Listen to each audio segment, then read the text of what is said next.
The US presidential election is just a couple of days away. Rather than contribute to anxiety with another analysis of this race, I decided to do something more lighthearted, ranking the best films about American politics with my friend, film scholar Paul Klein. We touch on things like what makes a good politician, the tension between activism and electoral politics, the recurring fear that the American experiment is under threat from enemies foreign and domestic, and why the United States is unique in its ability to regenerate. Obviously, there are a lot of spoilers, but a lot of these films are several decades old, so that's a you problem, not an us problem. If you haven't seen any of the films before but don't mind spoilers, the trailers are linked in the show notes. I really hope you enjoy our talk.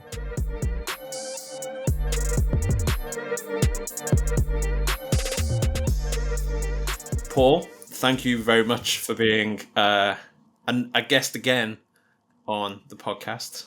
Yeah, thank you for having me. First repeat returner.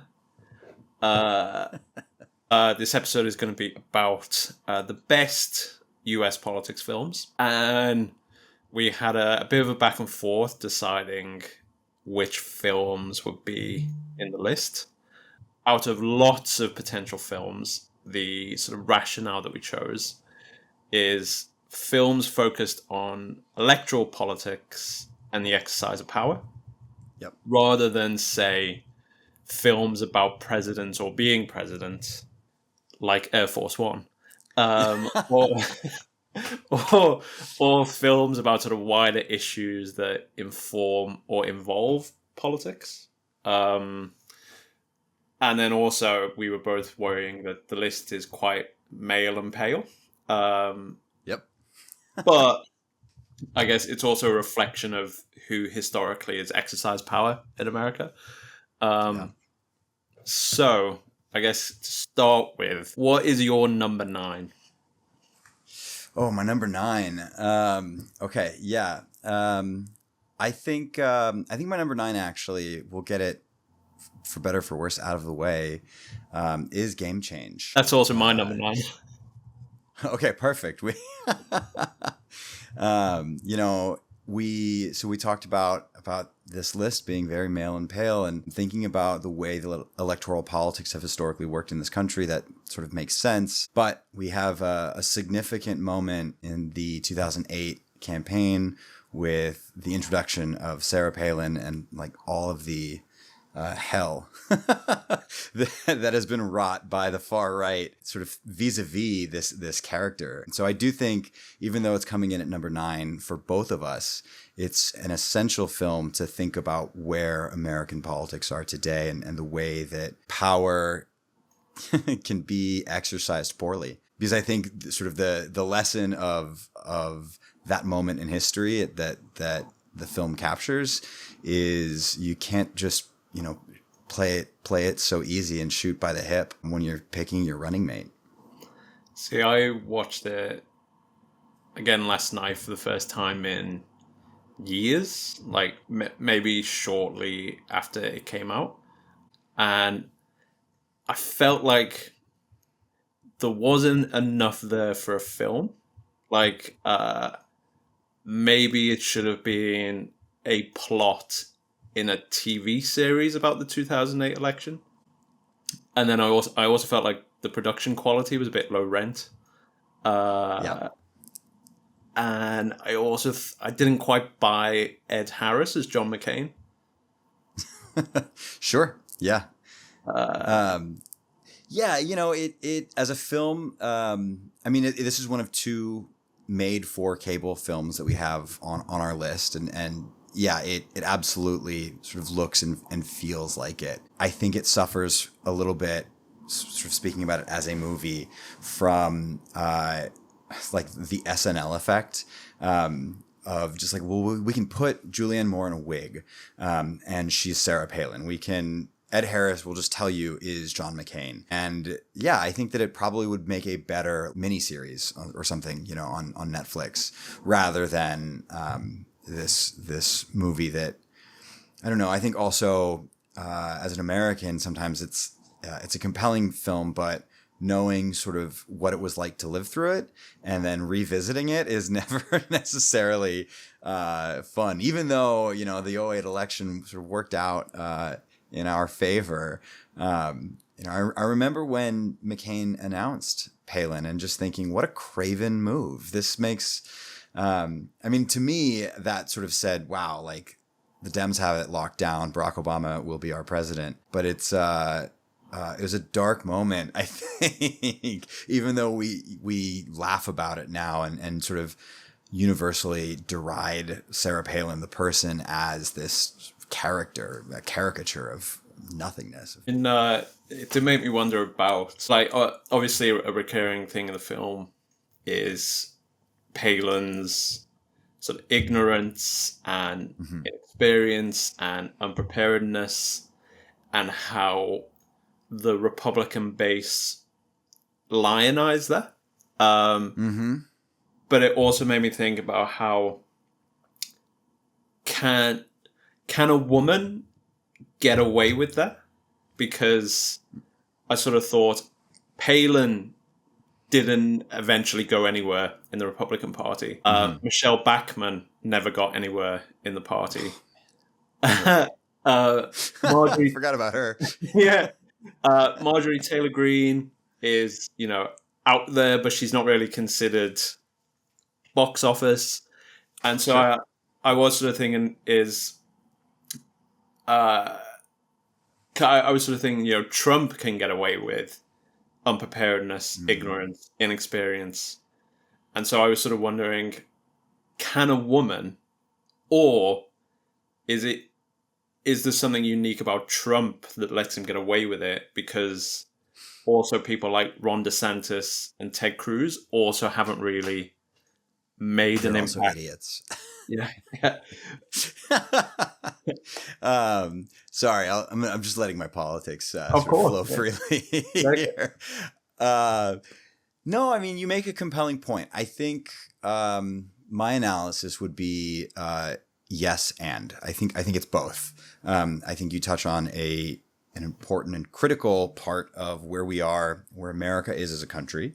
You know, America likes to we like to hold ourselves up as, you know, the experiment, the greatest democratic experiment. And in many ways that has been true for, you know, 2 centuries, but in many ways it is not. And our relationship to race and gender is one that, you know, has struggled from day one. It has not been a good relationship, and more, you know, sort of more than ever, it feels apparent, and it feels like volatile and vital that we understand this. And yes, Sarah Palin, I think, you know, I said craven earlier. John McCain picking Sarah Palin feels kind of craven, and it was because I think the sort of thought was, well, it's the vice president. This is a role that historically is sort of non-functional. You know, there's the great television show Veep is all about how you can just sort of tuck them away and, you know, forget that you have a vice president. We've seen that over and over again in American history, the vice president sort of being secluded and kept away from the seat of power. In the case of Sarah Palin, the calculus was the Democrats are going to have a Black American. We'll have a woman. And you know, of course, Geraldine Ferraro was the vice presidential candidate 2 decades earlier. But it just felt like such a political calculation.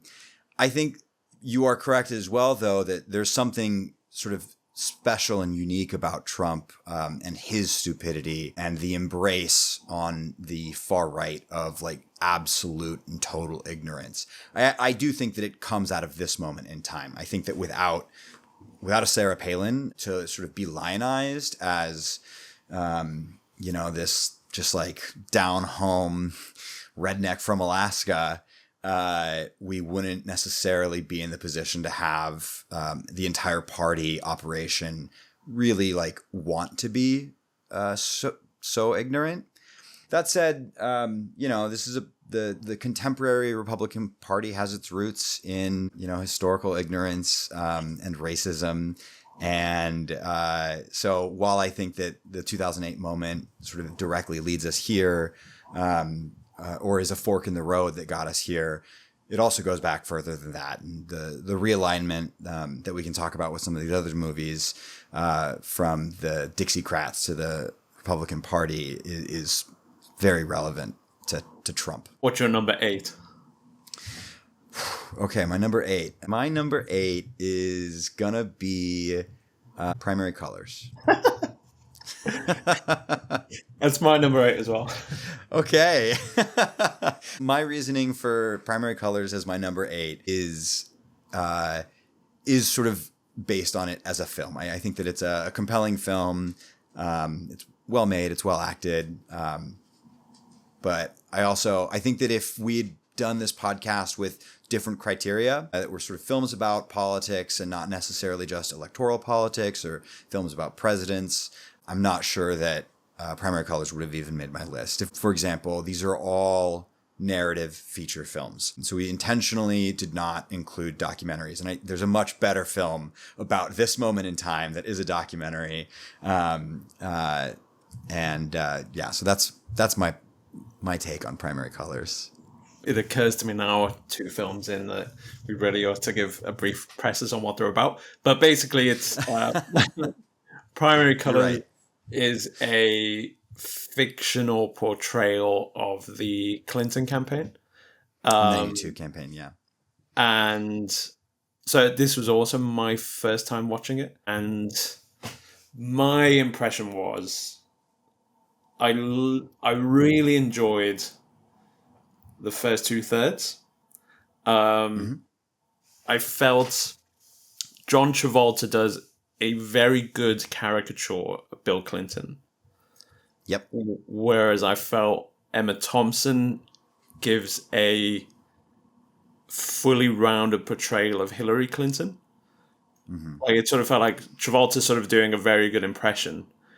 Whereas I feel Emma Thompson is sort of giving, it's not like the Ice Queen, or the sort of the Machiavellian sort of manipulator behind the scenes. Like there's aspects of that. She's very political, very engaged in the strategy, but also has kind moments, soft moments, vulnerability over the Clinton character's infidelity. So for me, I really like that, especially because it was 98 it was made. Yeah, it's 98. So it's sort of, it's coming in the middle of the Clinton administration. And so it has the baggage of his first term in office as we approach the millennium. I also thought Kathy Bates is brilliant as the sort of lesbian former chief of staff who's in charge of like research on skeletons in the closet. I thought Billy Bob Thornton is great as the sort of Jim Carville kind of character. And there's a great scene where he starts talking about his mama. And he sort of has like a breakdown, and you know, the Clinton character and like the chef at this like barbecue place hug him and start singing like "You Are My Sunshine." It's the best scene in the movie, I think. Yeah. It also made me nostalgic for how like weird and wonderful election campaigns can be. Like from my simpler times. But like from my experience of them, just it's for people to get involved in an election campaign, they're already slightly weird. Right. And then when it's a sort of from scratch and it's not like a known person, they're even more weird. And so when you bring all these people together in this enterprise, it made me really nostalgic for that. Yeah. And also another thing I liked is, it's going to be an interesting contrast with the candidates when we get to it. The Clinton character is seen to be deliberately excluded from strategy meetings, and they give the impression that he's a peripheral figure in the campaign. Like there's a particular scene where they're discussing how to handle an affair story that's going to come out, and Emma Thompson and the sort of the James Carville character and the campaign manager, they're all talking about how best to handle it. Meanwhile, Travolta's Clinton character is in a Krispy Kreme talking to the sort of the guy there who works the night shift, and sort of vibing with him. However, I also sort of found that he's also the one who's actually the hidden hand controlling everything. He's the one who's manipulating like all the characters in a way that they don't realize. So I thought that was quite an interesting juxtaposition. Yeah, absolutely. Yeah, I think I want to go back to what you said about Emma Thompson as this Hillary Clinton stand-in, because you make a great point that the way that she approaches this role versus the way that Travolta does is critical. And I think, say what you will about Hillary Clinton, Americans have so much baggage now with this woman. She is a complex character. She's a complex person. We're all complex people. But because she is a public figure, she gets raked over the coals quite a bit. And I think that as an individual, as a public figure, she gets to her status gets to the heart of one of the issues that I think a lot of these films reveal, and it is sort of a desire for political clarity and moral clarity from our political figures, and anxieties about what we do when we find out that these people are people. So yeah, we can talk a little bit more about that with the candidate. Like Emma Thompson's portrayal of Susan Stanton, the First Lady of Arkansas in the film. This character is one that, like you say, what do we do with a woman who stands by her man when she knows that he is fooling around on her? As Americans, we're so puritanical about this stuff, and it's complicated. I remember being in a classroom with some freshmen a couple years ago, talking about the Clinton-Lewinsky scandal, and a lot of them were, and of course, they weren't alive for this, unlike myself, and a lot of them were very confused about sort of what to do with the information, and how do I feel about Hillary Clinton when she should divorce this guy, and I remember saying to them, look, like, you're going to get older and realize that every relationship you have is going to be different, and you're going to have different psychological, psychosocial, psychosexual relationships with all of the people around you. And even though we sort of demand that someone like Hillary Clinton, portrayed by Emma Thompson here, take a staunch position on her life, it's her life. And so it's a more complicated story and a more complicated reality than maybe narrative features allow us to really get to. And I think Travolta's kind of caricature holds the rest of the film back. And that's, for me, one of the reasons why it ends up being where it is in this list. I felt it was a bit long. So and then the whole Larry Hagman subplot as a late potential threat to his candidacy, and then what I thought was a bit of a OTT climax with Kathy Bates. It felt like so the last time you were on, we were talking about melodrama, and we'll get to Spielberg and melodrama later, but yeah, for me, that melodrama, when it's bad, is when it goes one step further than is necessary. Like one of my favorite scenes, which I love quoting because I love doing the impression, is Alan Alda in Crimes and Misdemeanors when he's talking about comedy, and it's like if it bends, it's funny. If it breaks, it's not funny. So I feel like Yeah. the key difference with drama and melodrama is if it bends, it's drama. If it Yeah. breaks, it's melodrama. Yeah. So there's a particular something happens to do with the Larry Hagman subplot and Kathy Bates, and I just thought and then it to create a moral choice for the campaign manager, Mm-hmm. and then I felt like the film didn't really tell you if he made the choice or not. It kind of jumps from that moment to the inauguration ball, Yep. and then it's not really clear like, okay, did he make the choice? Did he not make the choice? So for me, there were the reasons why it's down at number 8. Sure. I think my final word on this film is everyone should go watch The War Room, the documentary about the '92 campaign. That is a far more compelling film. Things might start getting spicy now. Yeah. What's your number 7? My number 7 is going to be our next made-for-cable film, All the Way, from 2016. How about you? Manchurian Candidate. Okay. That's great. Let's talk. Let's go. Do you want to go first, or should I go first? Yeah. I'll quickly talk about All the Way and kind of how I felt about it.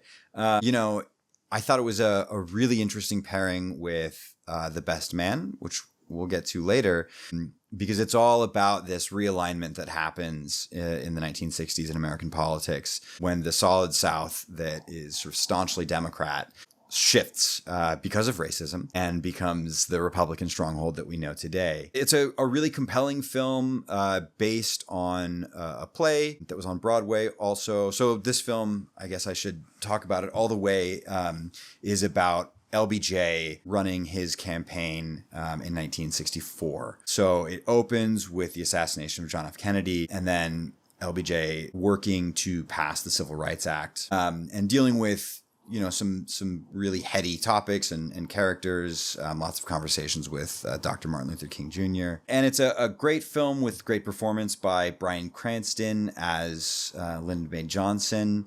But for me, it's down here towards the bottom of the list. It gets held back a little bit by its staginess. So it is a compelling narrative, but it sort of has this languid, self-serious pace. It feels made for cable because it is made for cable. And it wears its progressive politics so on its sleeve.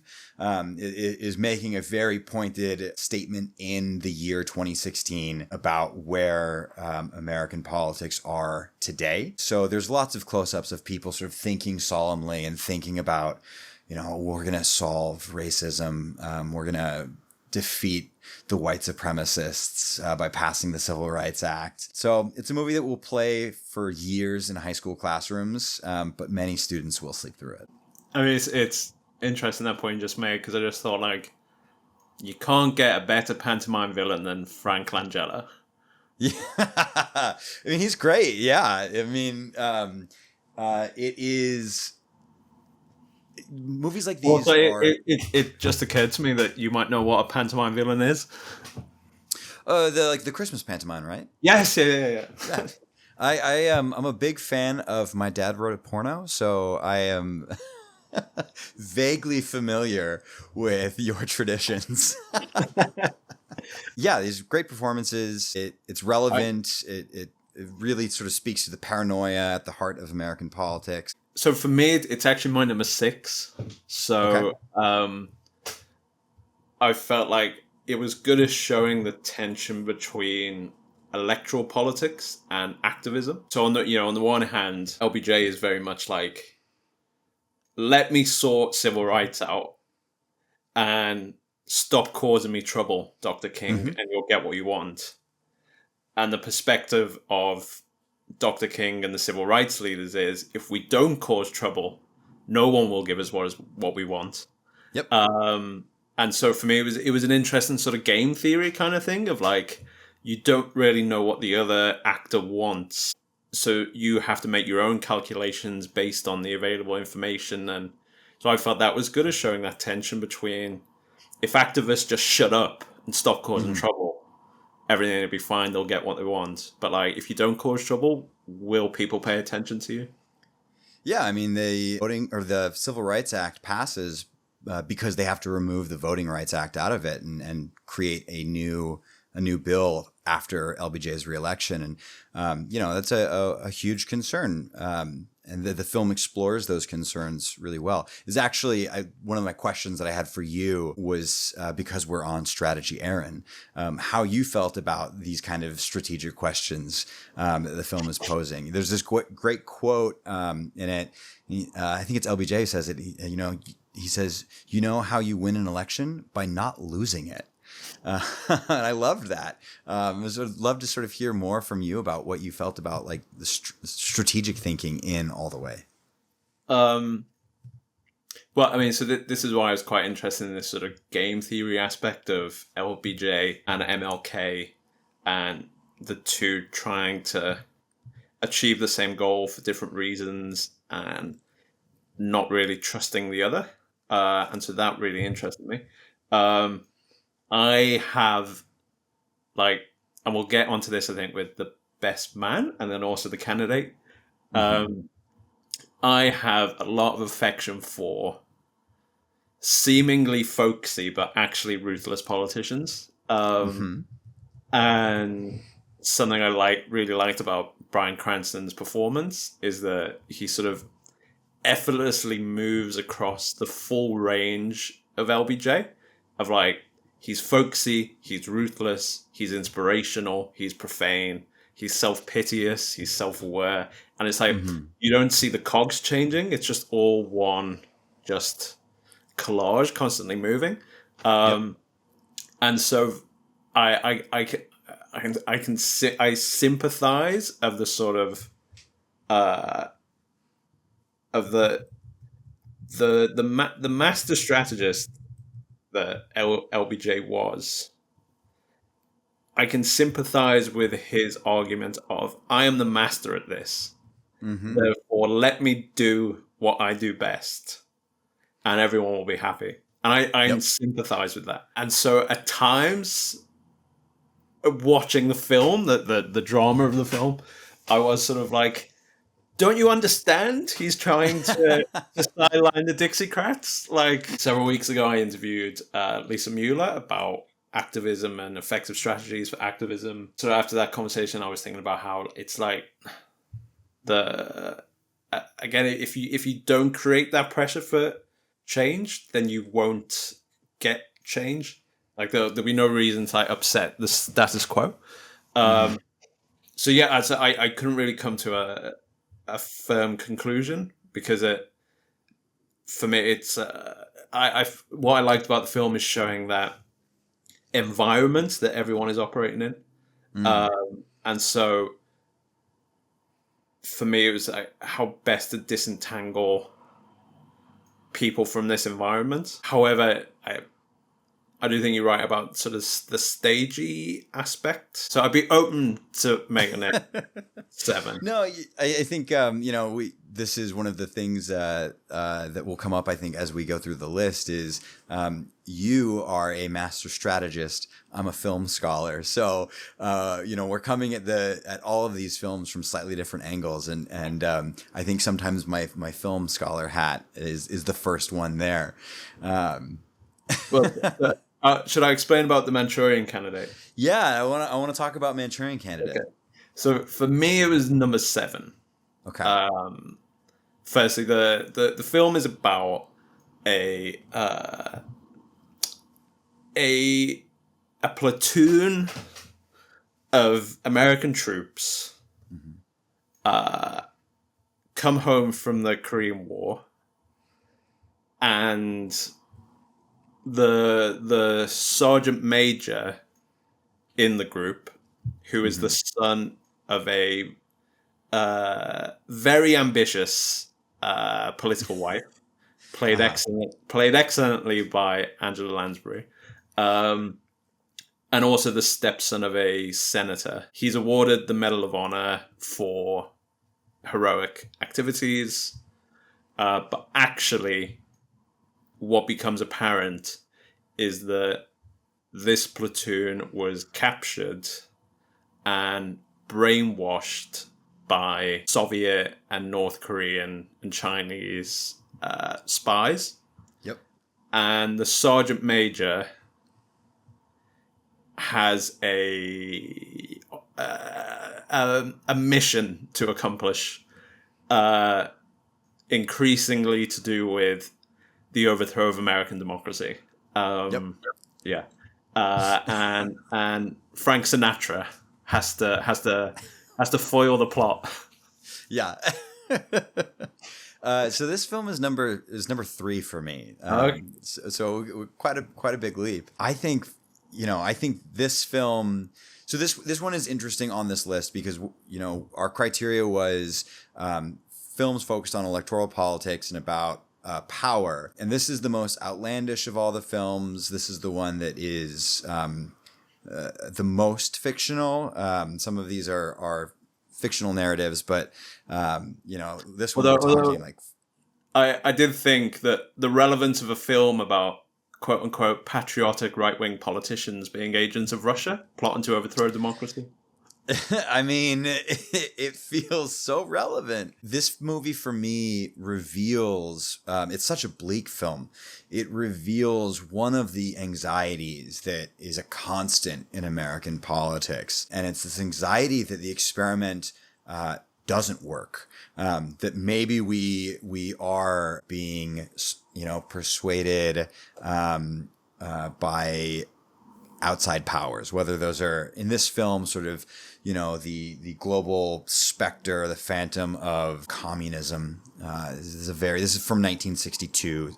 It's very informed by the Cold War. But what John Frankenheimer, the director, is really doing, as you point out, Aaron, is showcasing the way in which right-wing politics actually play into and align with the very thing that they're so scared of, this sort of global shadowy cabal of left-wing communism. And so they go to the most extreme ends in order to accomplish their goals because they're so scared of the Soviets, the Chinese. And it's a fear that is sort of more surfaced today, given what we know about the way that foreign governments have engaged with American elections in the last decade or more.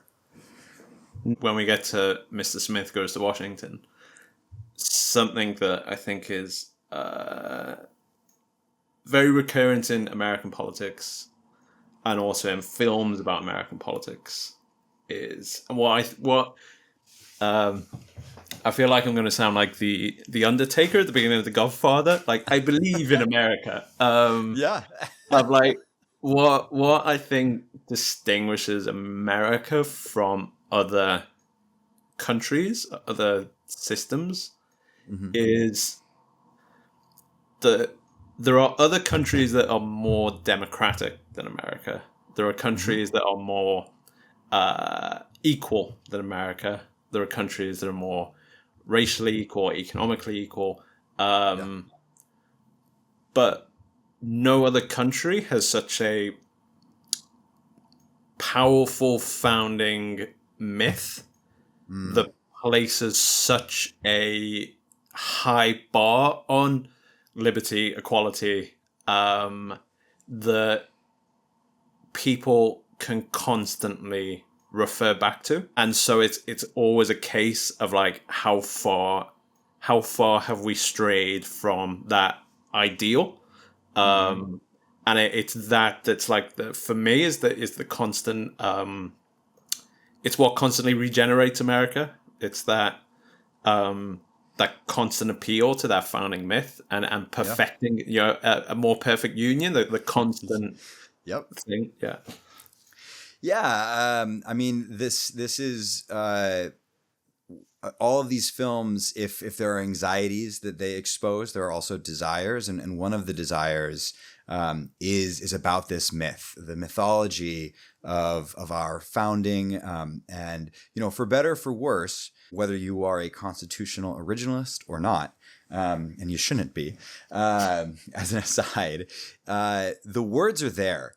all men are created equal. We hold these truths to be self-evident. The words are there. And so it doesn't matter in 2024 what those guys meant, because the words will always be there.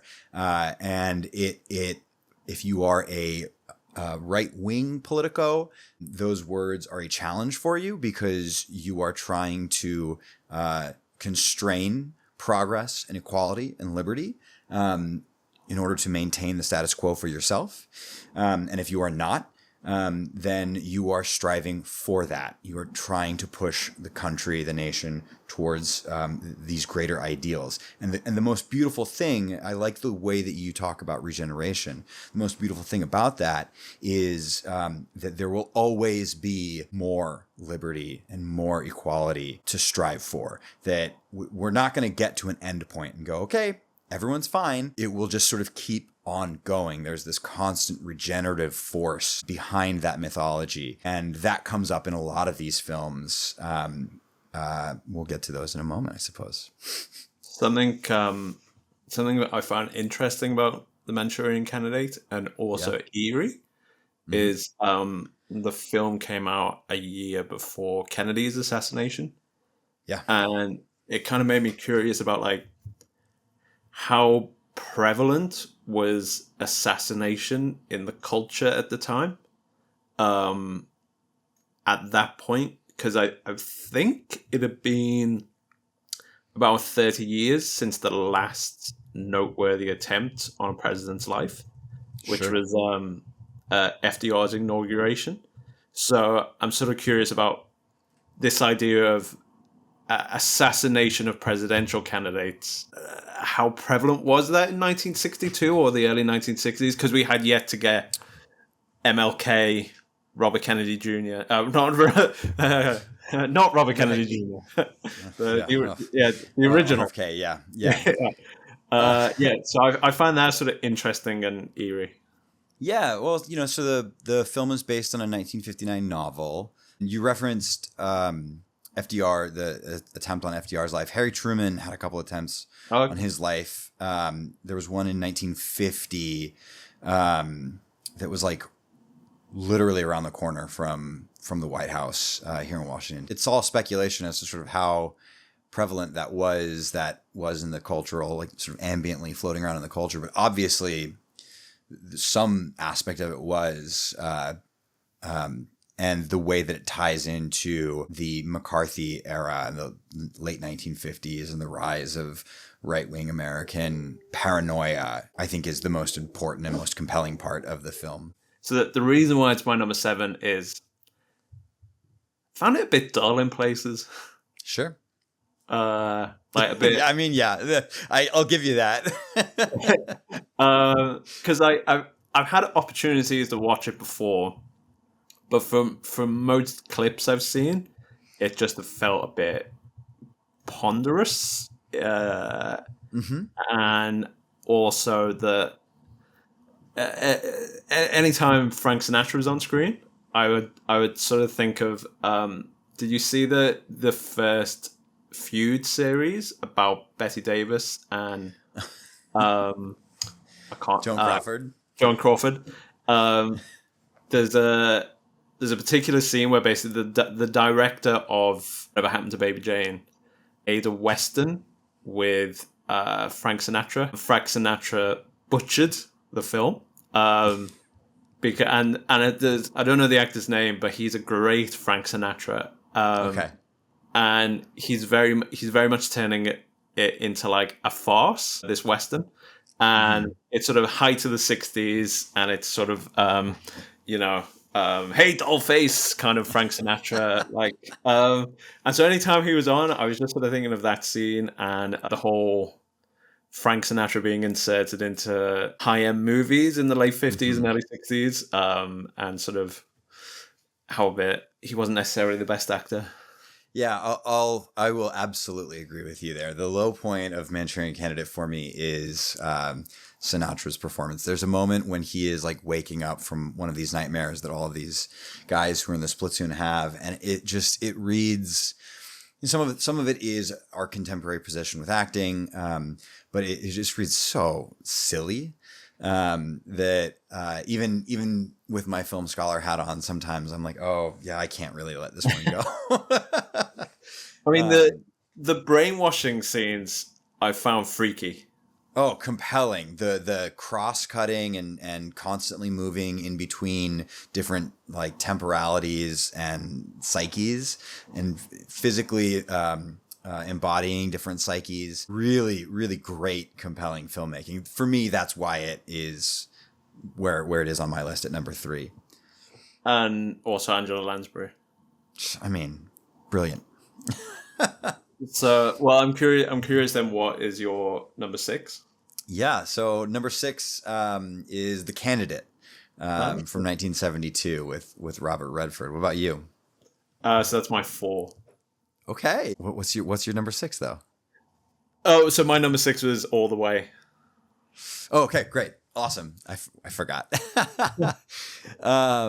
Yeah, The Candidate. So a film from 1972, starring Robert Redford as sort of a community organizing lawyer in Southern California who gets brought in to run for the Democratic primary for Senate in California, and sort of the agreement initially between him and this campaign manager, the strategist who brings him on, played just wonderfully by Peter Boyle, is that you can say and do whatever you want, and you'll lose.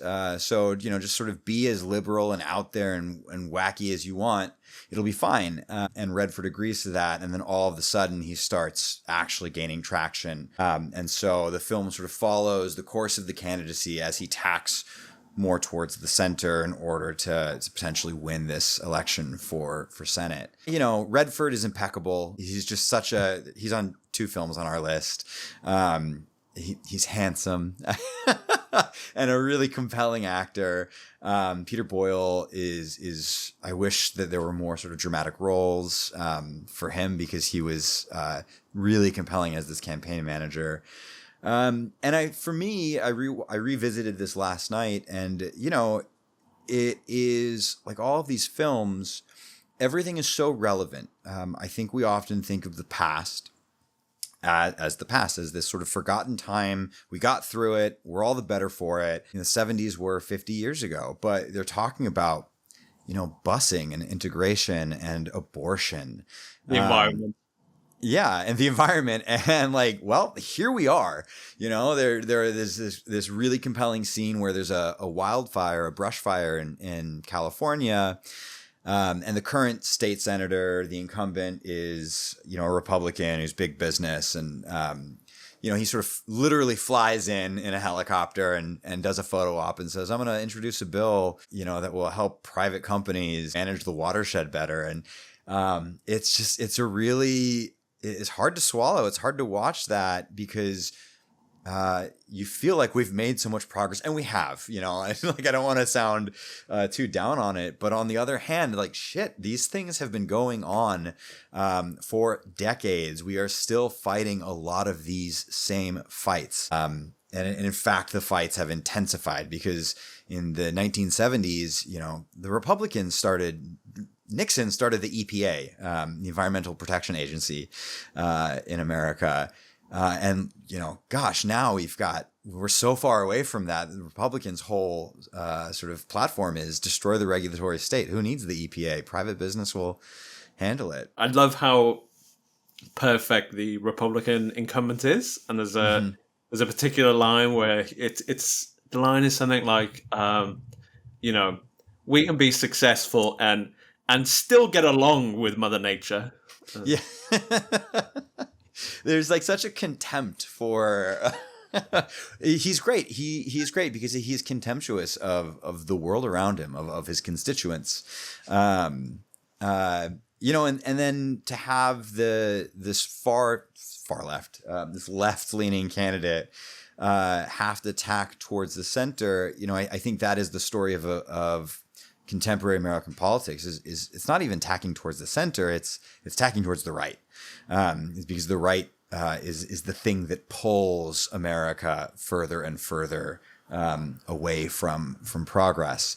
And it's a really compelling, to me, I found it a compelling story and a compelling way to think about electoral politics and the way that people have to get elected, the way that we have to change in America our ideals and our standards in order to get that little sliver. There's this moment where he's speaking with a campaign advisor, the candidate, Robert Redford, and Bill McKay is his character's name. And, the advisor says, oh, you're at like 38%. So you need to stop appealing to your base. You've got those people. Now you need to get the other, 13% to get to 51. And that's where we are. The country as it stands right now is Kamala Harris is pitching herself not to the people who are in the bag for her. She's pitching herself to a very small sliver of people in Pennsylvania trying to tie this thing up. What I thought was an interesting contrast between the candidate and primary colours is that in contrast to Stanton in primary colours, Robert Redford is very much not in control of his campaign and is being manipulated by his staff and not the hidden hands controlling everything. He's very much, other people are determining what he should do and he does it. Yeah, it's kind of refreshing. As an American. And also I loved Melvin Douglas as the wheeler dealer politician father. And I also loved, for me, it was a great example of no small parts, only small actors. Right. The stepmother. She's only one very, maybe altogether, maybe a minute, 2 minutes of screen time. But it's where Robert Redford goes to see his dad, who's the former governor of California, who so far hasn't endorsed him because they have a difficult relationship. So Robert Redford goes to his father's cabin to try and get his endorsement. And he goes in, and the stepmother, played by an actress called Leslie Allen, is sitting on some big wooden sort of thing, piece of furniture in a pants, white blouse. She's got a cunty bob. She's got a cigarette just trailing. Pure ice queen, reading a magazine. And I thought that's a great example of no small parts. She nailed that.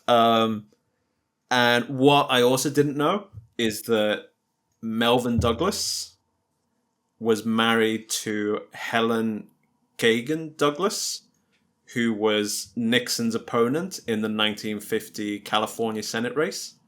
Wow. And she was the one who coined the name Tricky Dicky. Wow. I had no idea. She also inspired the evil queen in Snow White and the Seven Dwarfs. Oh, okay, I didn't know that. Wow. I mean, I'm fully just Googling her right now, so... the other reason I love the candidate, and I first watched it years and years ago, and it's one I keep going back to, is I love, there's a scene where, not to spoil it, but again, it is 50 years old, so people should watch it by now, where Redford wins the race, and he says to Peter Boyle, the campaign manager, "What do we do now?"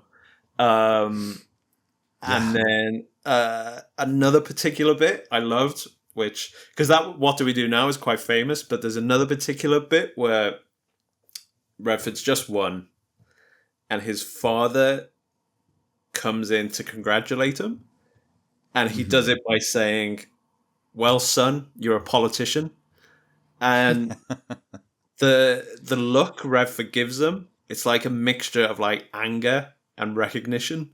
And I thought that was a great little scene.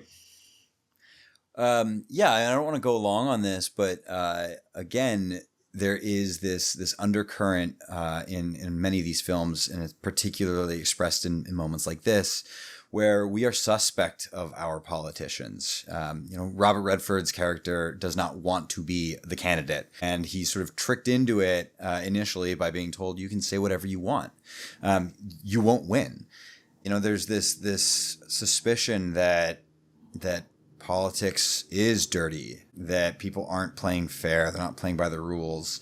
In fact, it's not a suspicion, right? I think we know it, we recognize it, and we're trying to wrestle with that, because on the sort of flip side is we want a moral and political clarity to our politics. We want sort of people to be binary good or bad, and the world is not. So what's your 5? My 5 is The Best Man. Same. All right. Okay, cool. So The Best Man is a 1964 film based on a Gore Vidal play. I love it. It's the story of 2 candidates who are in the lead for the presidential nomination. They're at the convention, and it's all about the wheeling and dealing that goes on to see who will become the candidate for president at the convention. It's an interesting film because it's never sort of said what the political party is. It is the party, so it can be read from the left and the right. It's got really beautiful cinematography by Haskell Wexler, and some really great performances, most particularly Henry Fonda, who sort of plays the, if there's a good guy, he's the good guy of the two that are dueling it out for who will be the candidate.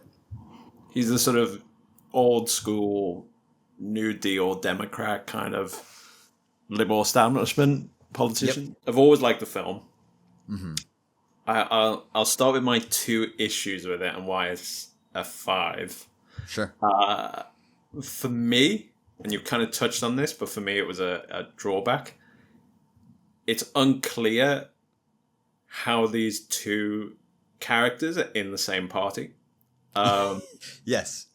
You have Russell, the Henry Fonda character, who's this New Deal Democrat liberal, and then you have Cantwell, played by Cliff Robertson, who's a sort of rabidly anti-communist, self-described conservative who leans into like populist ideas on like race and tax. And so watching it, I was sort of scratching my head, sort of wondering, how are they vying for the nomination of the same party? So for me, it was like what draws the 2 together to be in the same party? Sure.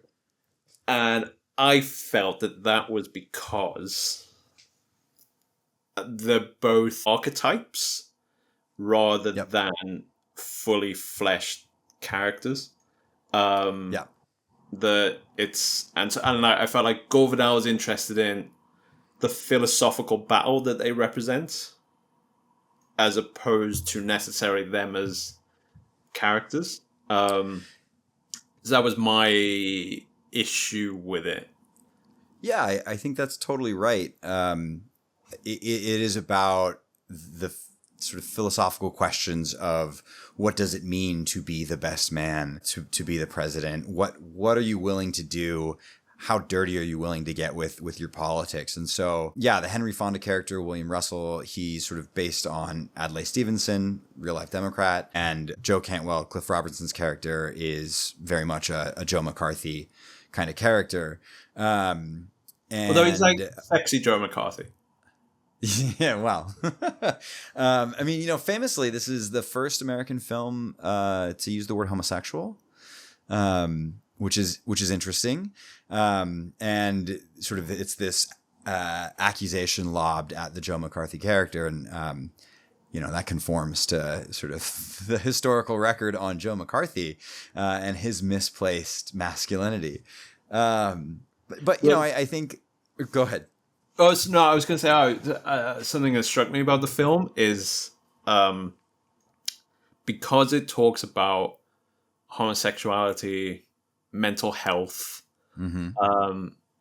The former president, Hochstetter, who I'll also get onto this, but I think he's the best character. Mm-hmm. He talks about how in the future there'll be a black president and a woman president. Mm-hmm. And I sort of wondered if it's Gore Vidal being gay that gives the film and the play more of a shelf life than other films from this era, because it's talking about things that, being a gay man, he was much more attuned to than, say, if it was written by a straight white guy at the same time. The idea of minorities coming up the political system, of an increasing liberalization, just wouldn't have occurred to, say, someone else. Yeah. Yes, I would agree with that statement. I think that's right. I also think that the film has a little bit more staying power because it is complex, but it's not paranoid in the way that some of these other films are. It is really thinking about, what we expect, how unreal Americans' expectations of our political leaders are. Again, we want them to be all good or all bad, and in this film, both Russell and Cantwell have these sort of skeletons in the closet. Russell, the Henry Fonda character, is purported to have had a mental breakdown, so maybe he doesn't have the mental fortitude to do this. And Cantwell is accused of being a homosexual during his time in the army. So it's I don't know. For me, it's an interesting film. For me, the reason why I think Art Hochstetter, the former president, is the best character, that I think he's the most fully fleshed one. And I think it's because he combines the two opposing archetypes of like Russell and Cantwell, and still functions as a human being. He's this wheeler dealer politician, but at core he's a progressive, and he knows what he wants to do, but he can be folksy and humorous with it, but also he can be absolutely ruthless in knifing people.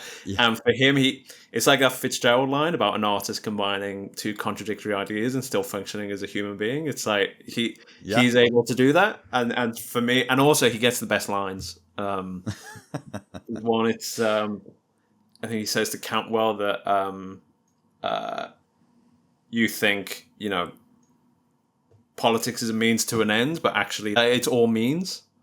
And so it matters in how you treat people and everything like that, because that's all politics is. It's a transactional relationship based thing. And then there's another line about how, when does it end? And he's just in the grave, son, dust or nothing. Yeah. Dust is neither good nor bad. No, it's all about relationships, and that's why it feels so vital and so relevant, because it recognizes the complexity of the sort of the human in this Art Hochstetter character. I think he's great because he refuses the dirt from one candidate, but then really wants the dirt from the other side because he feels like this is a better option, and so it doesn't matter that it's not about the question of the dirt or not. It's, will the dirt, make the best man win? It's complicated and interesting. And for me, the biggest takeaway from the film has always been this idea of power being thrust on the person you least expect, and them stepping into the role that basically it's only in hindsight that you think, of course they were the leader, of course they took on, but actually at the time people mightn't recognize these people coming to the fore. So what's your fourth? What's number 4 for you? So my 4 was going to be The Candidate. Okay. Oh yeah. And your 4 was The Manchurian Candidate? No, 3 was Manchurian Candidate for me. Okay. So my 4 is All the President's Men. Okay. It's my 3. Yeah. Okay. All right. Well, then let's talk All the President's Men. Do you want to start? Sure. Yeah. I mean, this is from 1976. This is a film based on Bernstein and Woodward, Carl Bernstein and Bob Woodward's 1974 book of the same name about the Watergate investigation, sort of as it's going on at the time. So it's an interesting film because it's an interesting film for this conversation because it's focused on electoral politics, but through the lens of journalism, through the Third Estate. And I think one of the most compelling and critical moments in contemporary American history. It's also a very, very well-made movie. Alan J. Pakula is the director. You've got Dustin Hoffman. Dustin Hoffman is Carl Bernstein. Robert Redford is Bob Woodward. Hal Holbrook is Deep Throat. So it's a really it's just full of great performances. And to me, the final moment of the film is one of the most terrifying moments ever committed to celluloid. There is just this creepy energy that sort of pervades the film. And it reminds me of Zodiac, actually, another film about journalism, but that's about murder. But it gets the sinister energy of the Nixon reelection campaign and really sort of Nixon's whole deal really well. What are your thoughts? So it's one of my favorites. I think I'd said I'd already watched it twice this year before I watched it again. Hell yeah. I would just watch a rough cut of Jason Robards' scenes as Ben Bradley, the editor. Mm-hmm. Glad that you pointed out that of the list, it's the only film that's from the point of view of journalists, because the rest of the film is point of view of politicians. Mm-hmm. I loved the use of contemporary news footage, mm-hmm. and also how it's used. So there'll be particular scenes where in the foreground you'll have Redford or Hoffman working on the Watergate story. Yep. And in the background, you will have people crowding around a TV screen to follow what people think is the important news. So there's everyone crowds around because the guy who's going to be George McGovern's running mate, Terry Eagleton, was found, again, dovetails with the best man, was found to have had a mental breakdown, and so he was removed as the running mate. Mm-hmm. And so in the background, you have everyone crowding around because, the Democratic contender's getting rid of his vice president, his running mate. So that's the important political horse race news story. And then in the foreground, it's Redford working on the shady financial transactions between some guy in Miami and yada yada. And then also I think when the story's coming together, and I think this is towards I think it's one of the last second to last scene or something, where basically the Nixon's second inauguration is going on the TV, while they're putting the final touches on the Watergate story. And so that use of background and foreground, I sort of loved. Yeah, I've never thought about it this way, but what's really cool about thinking about this film with regards to background and foreground and the way that it is, backgrounding and foregrounding information is also the way that Pakula uses a split diopter to increase the depth of field, and oftentimes will have multiple axes in the image be foregrounded or backgrounded. So you'll have something super close up in the foreground, but then at the same time you will have something in the midground of the image also in focus, which is a really like sort of the formal way that the film is constructed matches the narrative that is going on. It's a really compelling. Again, it's one of the reasons why this movie is so good, is because there's so much thought going on in its construction as a film itself. And also, I think it has, for me, in many ways, it's a perfect movie, and it combines great performances with what I think a lot of great films need, which is a mystery, and the mystery is well presented. Like if you pay attention, it's not confusing, and it's the way that the information is presented of what has gone on with Watergate.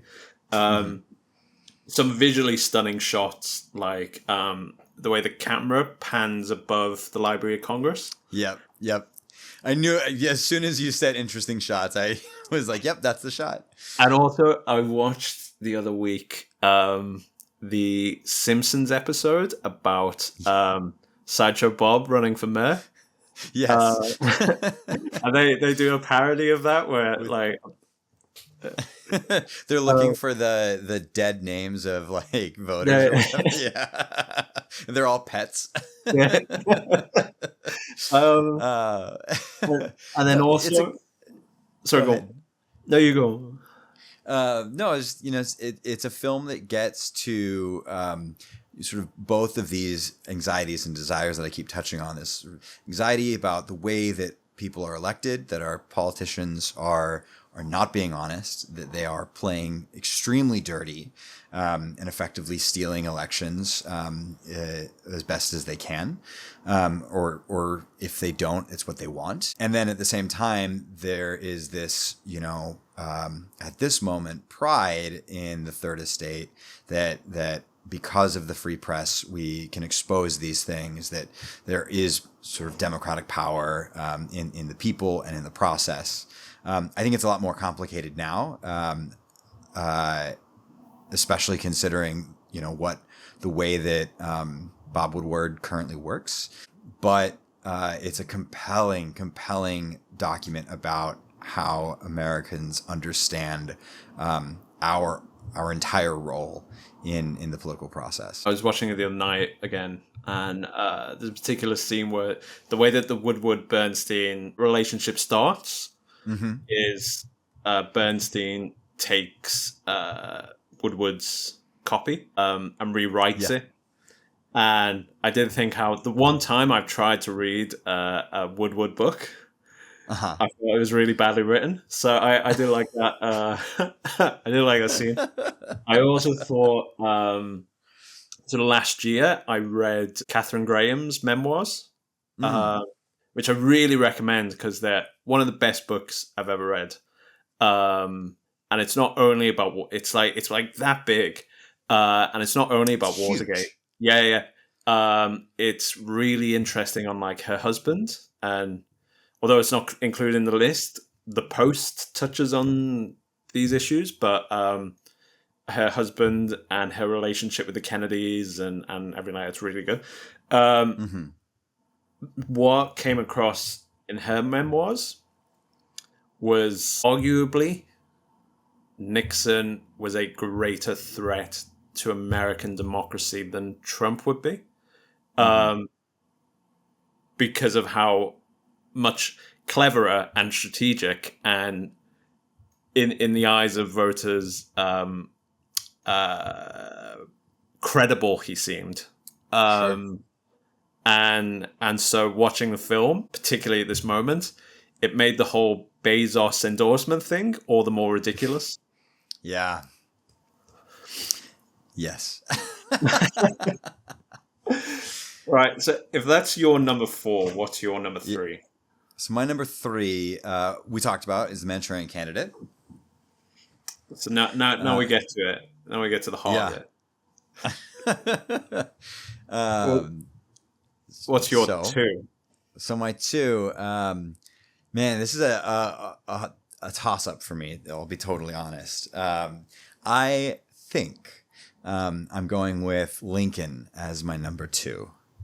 But I'm willing to be swayed because I think our 1 and 2 are the only 2 left. So what's yours? Right. So for me, it was also a struggle. But I went with Mr. Smith. Okay. Fair. Yeah. Let's talk about it. Okay. Let's start with Mr. Smith. Let's start with the older movie. So Mr. Smith, the story of a senator of a state that isn't mentioned. It's in the Midwest, I think. Dies suddenly ahead of a important vote on a dam that is going to be built or not built. It isn't clear, but basically the powerful interest in this Midwestern state, which are basically buying up the land for where this dam is going to be in some sort of sketchy deal, and they need this bill approved in the Senate to maybe get this dam built, but basically get the funds and everything. This senator dies, so a new senator has to be appointed by the governor, and the powerful plutocratic interests in the state suggest someone so incredibly corrupt that even the governor, who is in the pocket of these plutocrats, can't even make that sell because it's so bad. So he settles on this unknown who has become a local hero, picks him out of thin air. All the other sort of plutocrats and the other senator, played by Claude Rains, is in favor. And he, this new guy, Jefferson Smith, goes to Washington as the new senator, completely out of his depth, wants to, do good, and then finds that he is actually accidentally getting in the way of the powerful interests that want this dam built. And things go awry.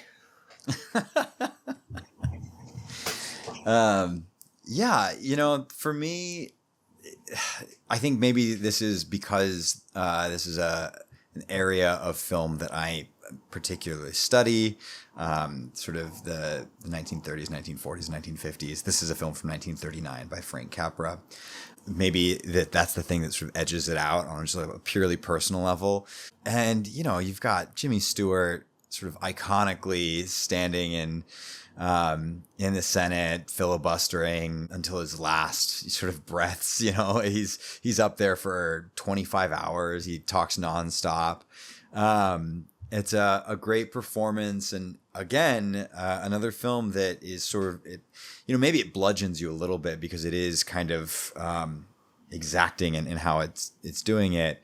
But it's a film that is sort of suggesting that our politicians might be too slippery, and they might be up to no good, and that maybe if we just elected good people, the American sort of experiment could be fully realized, and we could do the right thing. That's the tension. I think that's the sort of the thing that I keep saying that these films expose them, but I think what they're doing is wrestling with how do you do it, because we sort of know a Jimmy Stewart character with all of his good humor.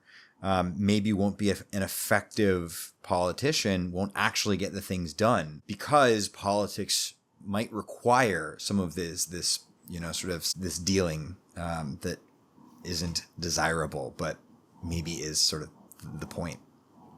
And there was a particular scene where Claude Rains is who I love Claude Rains, and love him. He is kind of like Frank Langella, the go-to perfect pantomime villain. But in this film, I'd never seen him so creepy. Like the white hair, the little glasses, something unsettling about his character as the other senator, and I think at one point he kind of it's when sort of the scales fall from Jimmy Stewart's eyes, and he realizes that this senator who he admires and was a friend of his father is just as bad as all the other plutocrats and politicians. And I think Claude Rains sort of explains that, yeah, I am a little bit corrupt, but by being corrupt, I get jobs in the state, I get, welfare to the state, I get resources to the state, and people can have marginally better lives because I make these compromises with special interests. It was my first time watching it. I was surprised, and why it was almost number one, how relevant it is to this election. Essentially, it was made in 1939. Yeah. I was amazed at how brazen the satire is of big businessmen controlling politicians. In my head, I would assume an old film would mask those kind of issues, but actually it's very much like, yeah, these guys are in the pocket of plutocrats, evil plutocrats, and then also that these plutocrats control the information that voters get.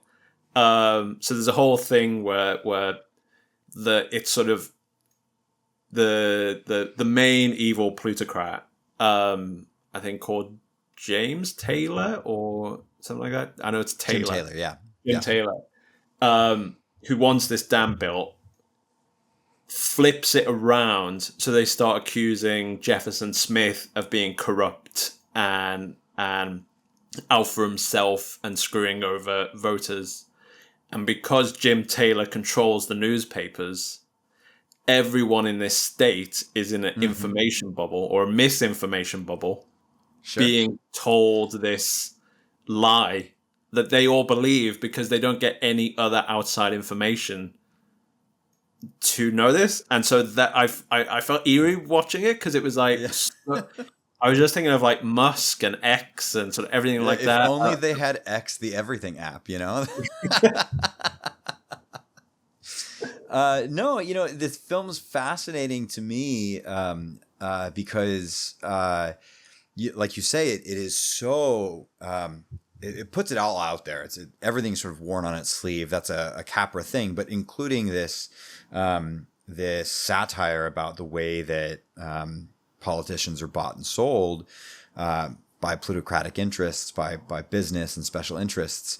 And it's an interesting film because when the script was first submitted to the Hays Office, which is the historical self-censorship board set up in Hollywood, Joseph Breen, the head of the Hays Office, told Columbia Pictures, like, you're going to need to change the script because you're going to get all of Hollywood in trouble if you portray American politics so poorly and make it, this is sort of an obscenity to even make this film. And luckily the film ended up being made sort of as is, without some of those cuts. But the fact that even in 1939, this film that feels both sort of so quintessentially American. I think the image of Jimmy Stewart as Mr. Smith at his desk with his hands full of papers is like, up there in the pantheon of like what you think of when you think of American film. That it's also somehow a dangerous film. That's something that feels sort of so folksy could be a threat to American democracy itself. Simply by exposing what American democracy actually looks like is a pretty fascinating thing. I think that for me is the thing that pushes it over, but that is fully from a film scholar, film historian kind of lens. For me, the thing that makes it fall short is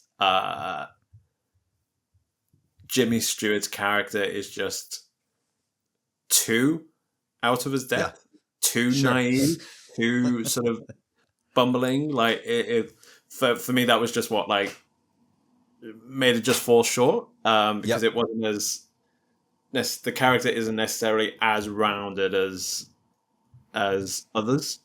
Right. So that was why it's why Lincoln inched it just over the line. So let's talk about Lincoln.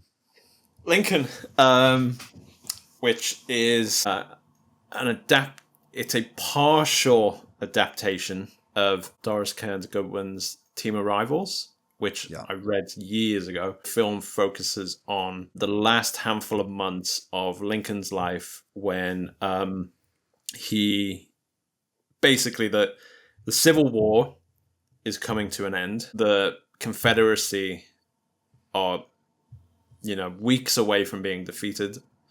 Mm-hmm.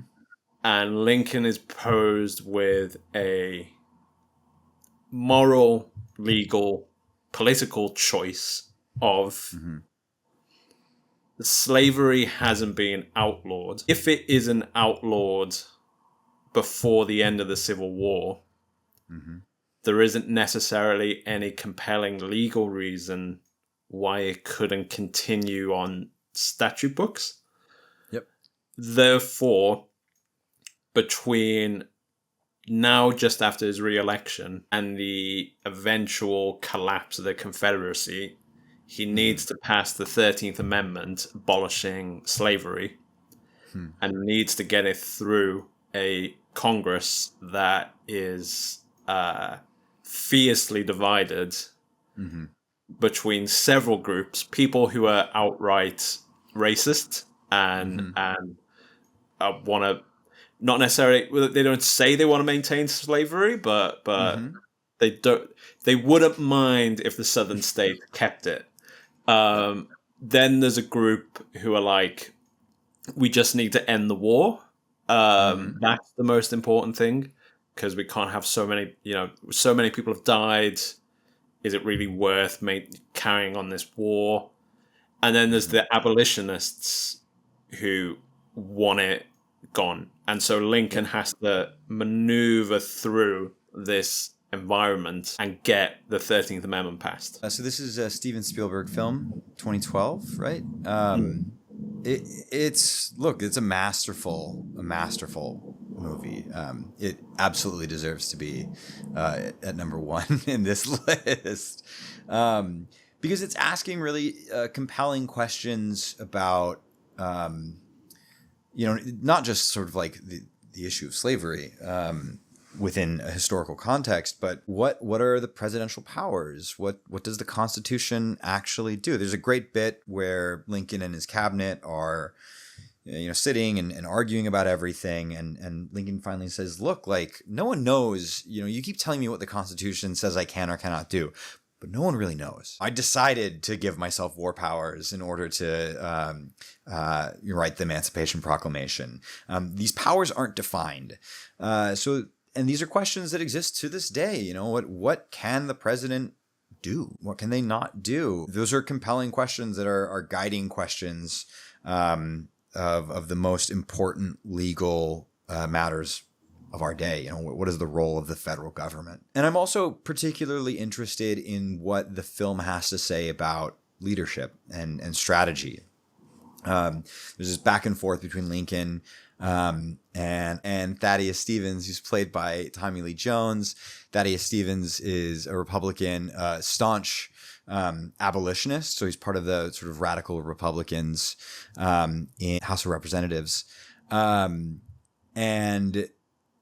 Lincoln is arguing for a more tempered approach, and Stevens says, what is the purpose of knowing true north?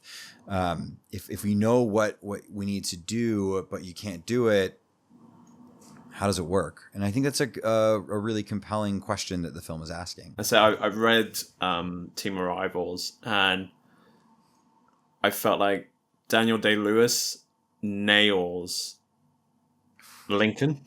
The performance, just masterful.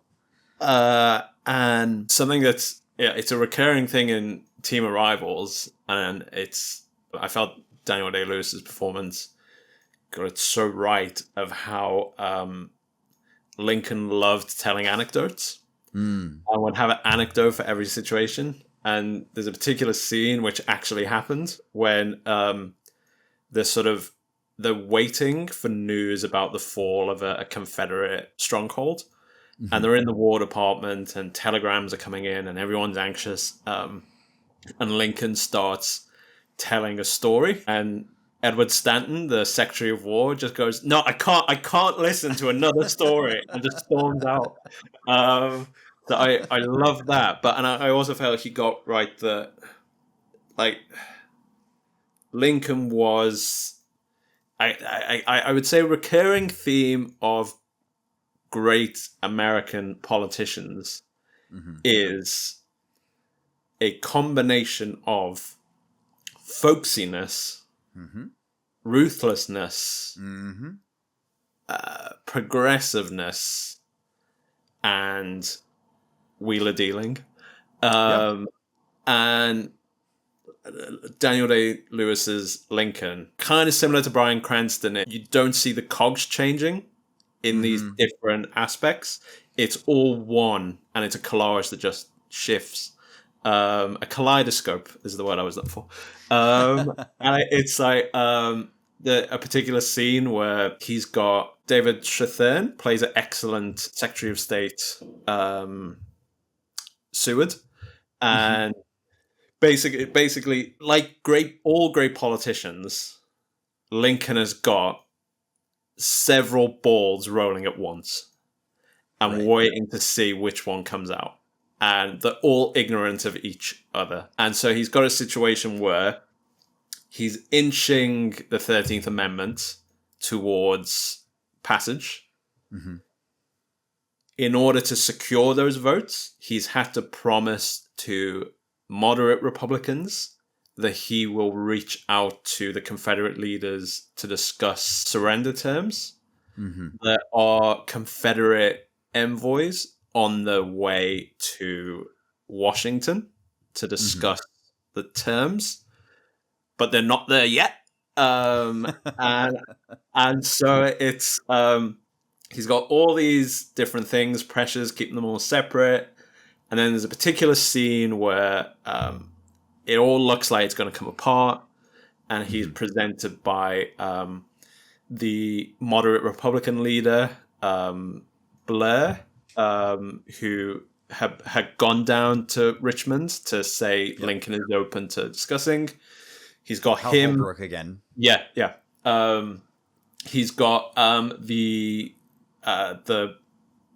guy who's maneuvering the 13th Amendment through the House of Representatives. He's also got Seward, and they all find out that they've all been manipulated by Lincoln. And so Seward, who's the Secretary of State, is furious that Lincoln has sanctioned this secret negotiation.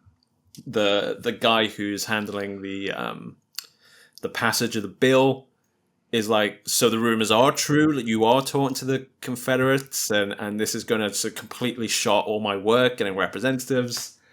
And he's got all these people nattering at him, and you see the transition from the folksy, playful, humorous Lincoln, who's always got a fun story, to I am the President of the United States, clothed in immense power. It's a great moment. Yeah. For me, there's a moment, sort of the thing that kind of resonated for me with regards to Lincoln and maybe where I would say, maybe this was the genius. Because it was clearly a genius. Nobody else could have played all of this strategically. He played everything so close to the chest. But he's again with his cabinet, and he's just exasperated with them. And they're all fighting about all of these things, the war, how do we get surrender? And he finally just says, see what is before you in the here and now. That's all that matters. All that matters is we get the 13th Amendment passed. It needs to happen. Once it's out of the House, I'll sign it and it can go to the states for ratification. We know we're going to be able to do that. But, we can sit and we can talk about all the other things that we have going. But the most important thing our moral imperative is to pass the 13th Amendment because the clock is ticking. And if we don't pass it, then, this is all for naught. And this country is not going to move forward in any meaningful way. And it's a really remarkable performance and a remarkable moment in American history. When I was saying about drama, melodrama, the bending and the breaking, it's so a friend of mine who watched it said it was the worst Spielberg film he's ever seen. Well, yeah, I was shocked. He felt it was like the most schmaltzy Spielberg has ever gotten. Mm-hmm. I viscerally disagree. The opening scene where the sort of awed soldiers recite the Gettysburg Address to Lincoln, I nearly cry every time I watch that. I'm crying thinking about it. I choke up. And then also the outpouring of joy following the passage of the 13th Amendment. Yes, I have this written in my notes. The eruption of emotion when the amendment is passed is tremendous. You feel it sitting in the auditorium. You feel the pent up energy that these men had to have had as they worked so hard to do something so monumental. That of course the only reaction at that point is like just to let it all out, and it is happiness, but it is an eruption. I mean, everyone's sort of in tears and shock. I mean, think about it. It is the most important moment in the 19th century in terms of changing the course of America. That's huge, and they were part of it. I also I tend to switch the film off at that point because I can't quite bear we know how it's going to end. We know what's going to happen. Yeah. Another thing I love is, again, because it's Spielberg and there are great visuals. There's a particular scene where the 13th Amendment has passed. The Confederate leaders, the Confederate envoys, have reached a point just outside Washington, and Lincoln meets with them, and they're sort of like, "Well, if we're allowed to keep our slaves, we'll surrender." And, we can go back to how it was before, the Mason-Dixon line, keep everything separate. And Lincoln is like, yeah, it's not going to happen. Slavery's over. It's settled. It's over. Yeah. Yeah. So you have a choice between surrendering or we continue this slaughter till you're completely defeated. Yeah. And the camera then, it cuts to the Confederate vice president looking back at Lincoln after he said this, and then it immediately cuts to the complete destruction of Richmond, just in flames, and just visually reinforcing the point that these people would rather be horrifically killed in violent conflict than accept the loss of owning slaves. Spielberg is the master.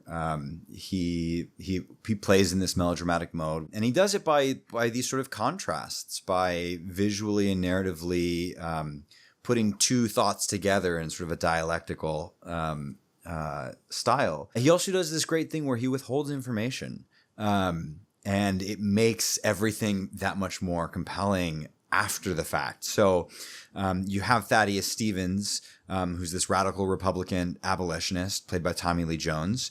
And throughout the film, everyone is advising Thaddeus Stevens to moderate his position, to not say exactly what he believes or means in order to get the amendment passed, in order to get moderates on his side. And so there's this moment where just as the vote is about to happen, he's being questioned by the other side of the aisle, and they want to know whether or not he believes in full equality for Black Americans.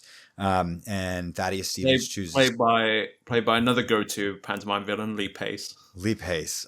It's like, it's so hard to see someone so handsome play someone so vile, because he's just, spouting this awful white supremacist stuff. And the whole time you're like, oh, but you're beautiful, aren't you? I can fix him. But it's great. And Stevens says, I believe in legal equality, which is a totally moderate position. And it totally stumps, Lee Pace and the rest of the white supremacists on the other side of the aisle. And it's fascinating because Spielberg plays the scene as a triumph, because it means that the 13th Amendment will be passed, that the moderates, the Hal Holbrook side of things are going to come on board.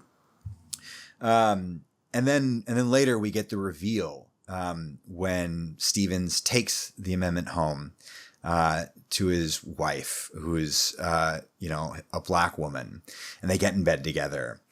And it's just this, to withhold the information makes that moment more meaningful in the moment as you were watching the film. And then when the film is over and you sort of get to recognize that the information was withheld from you, you find out that moment is not necessarily a triumph, that it is quite bittersweet for this person, who has to publicly say something in order to get what he wants, even though it's a thing he doesn't believe, and that thing is going to hurt the person he loves the most.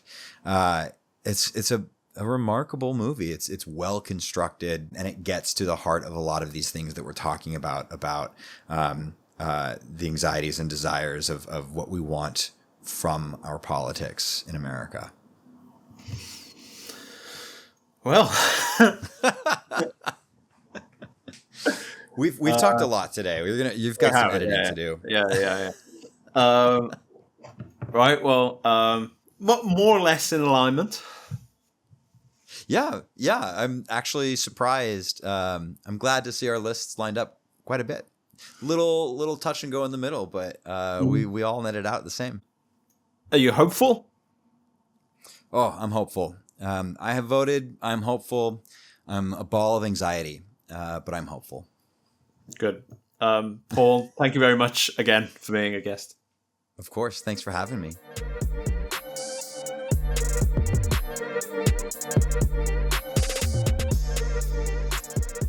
Paul has been incredibly busy recently, so I really appreciate his generosity in sparing time. If you enjoyed this week's show, please like or rate it on whichever platform you're listening on. If you disagree with our rankings or our shortlist, tell us in the comments. On the next episode, I'll be joined by international relations scholar Husi Hanamaki.